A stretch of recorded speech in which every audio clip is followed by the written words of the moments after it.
Hello, Level Cast learners, and welcome to your weekly global news update. We've gathered some of the most significant headlines from around the world for the week of July 20th, 2026. Let's delve into the stories that are shaping our international landscape. News 1 of 22. First up, in Nicaragua, the 80-year-old authoritarian President Daniel Ortega has announced a controversial work plan aimed at suspending all future elections. He claims this move will build a wall against the opposition. In response, the U.S. Secretary of State has urged the international community to join forces against what they term the authoritarian Ortega regime, highlighting significant concerns about democratic principles in the country. News 2 of 22.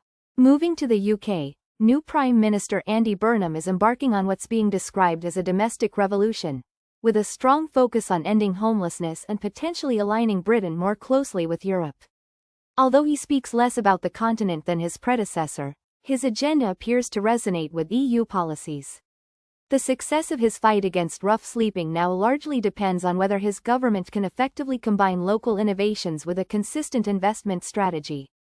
News 3 of 22. The Middle East crisis is reportedly getting out of control, as Iran issues a stern warning of an eye for an eye response to U.S. threats. The U.S. president has vowed to destroy an Iranian bridge or power plant for each attack in the Strait of Hormuz. Iran's military, in turn, has stated it will halt Gulf oil flow and target regional infrastructure if the U.S. acts on these threats.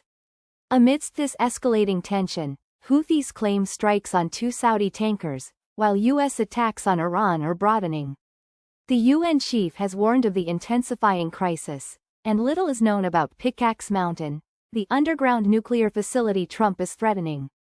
The UK has also declared its readiness to defend itself following Iranian threats over US bases. News 4 of 22. In India, the opposition has brought parliamentary proceedings to a halt due to widespread cockroach protests, calling for the Modi government to address police violence and education scandals. Prime Minister Modi has promised to punish officials, stating that those who try to harm the future of our youth will not be spared, as an exam leaks scandal fuels widespread anger. Thousands continue to demonstrate in Delhi, demanding educational reforms despite facing police violence. News 5 of 22. In a heartwarming story, Judy Bain, an 81-year-old woman, has uncovered a secret past, discovering she is the direct descendant of the renowned aviation hero Arthur Whitten Brown.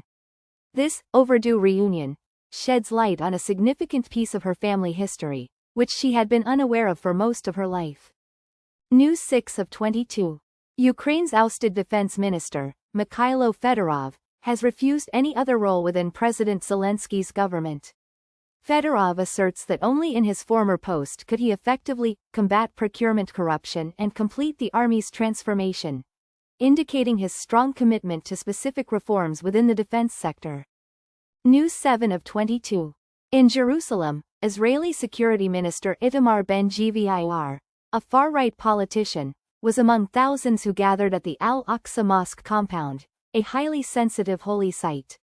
His presence, joining Jewish extremists storming the area, has undoubtedly sparked considerable concern and controversy. News 8 of 22. Dubai is offering an incentive to its residents, £600 rewards for those who can persuade friends to visit the city. This initiative comes as tourist numbers have significantly plummeted, particularly amid the ongoing Iran war. Residents can qualify for dining and hotel packages by successfully attracting family and friends to the city, which has seen a notable decline in visitors. News 9 of 22. Regarding the Ukraine war, the EU has implemented its largest package of sanctions in 4 years against Russian individuals and interests. These measures have led to the ousting of the Russian president of World Chess. Meanwhile, Ukraine is reported to be behind a deadly strike on a cargo ship, resulting in 3 fatalities in Odessa, and has targeted Moscow with drones overnight. Kyiv's attacks on Wildberries, Russia's Amazon, have reportedly destroyed billions of dollars worth of goods, impacting everyday Russians. News 10 of 22. Today's briefing also highlights how disabled creators are actively challenging an ableist world. Amidst protests, policy battles, and rising hostility, disabled designers and artists are demonstrating through pleasure, creativity, and visibility how they defy stigma, advocating for a more inclusive society. News 11 of 22.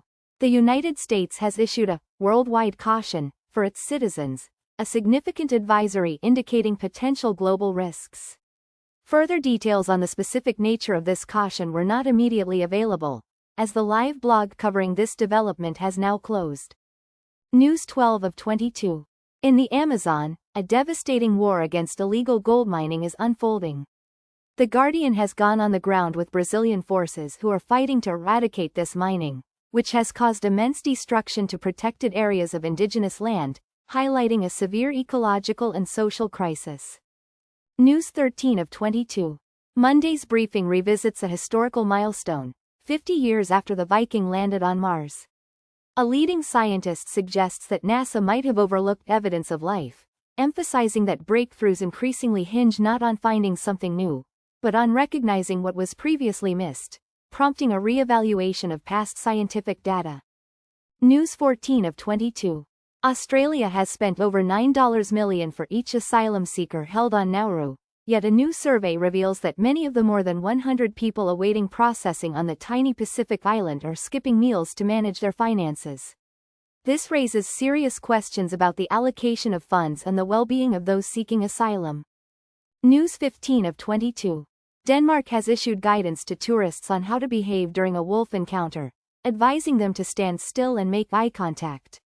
The government is urging visitors not to approach or feed wolves, as it works to manage safety amid a growing wolf population in the region. News 16 of 22. A health worker is currently being monitored for Ebola in a London hospital after having worked in the Democratic Republic of the Congo. The UK resident was evacuated from the DRC, where there is an ongoing outbreak of the disease, prompting close surveillance for potential infection. News 17 of 22. In Canada, First Nations communities that were razed by wildfires claim they were left to self-evacuate, receiving no alert from authorities. Chiefs in Ontario state they were told there was no imminent threat before their homes burned to the ground. The conditions for ferocious fires are expected to worsen as the planet heats up, placing more people at risk. News 18 of 22. U.S. claims of Cuba's unique threat appear to clash with the reality of hunger and blackouts facing the Cuban population. A 100-page report from the State Department is seen as the latest effort in the Trump administration's campaign to destabilize the government, despite the severe domestic challenges Cuba is currently experiencing. News 19 of 22. In South Africa, violent demonstrations are targeting immigrants, with thousands having fled amid months of anti-immigration protests. Campaigners are demanding that undocumented people leave the country, leading to immigrants being beaten, robbed, and driven out of their homes. News 20 of 22. Coco Kondo, a Hiroshima survivor, has shared her story of horror, anger, and forgiveness, revealing that she never mentioned it for 25 years because she didn't want to be a victim of the bomb. Kondo, who was a baby in her mother's arms on that fateful day in 1945, also discussed her father's newly discovered eyewitness account of the aftermath and her decision to continue his work as a peace campaigner. News 21 of 22. English-speaking Colombian islands have reportedly been caught up in Trump's drug war airstrikes. At least 16 fishers from San Andres and Providence are said to have gone missing since January, following U.S. attacks on boats in the Caribbean and Eastern Pacific, highlighting the unintended consequences of such operations. News 22 of 22. Finally, Pirelli's 2027 calendar will feature an all-Indian cast, showcasing gold dresses, flower markets, and sitars. This latest edition of one of the world's most influential fashion photography publications is also entirely shot in India, marking a significant cultural and artistic statement. That concludes our Level Cast news briefing for this week. We hope these stories have enriched your understanding of current global affairs. Until next time, keep learning and expanding your horizons.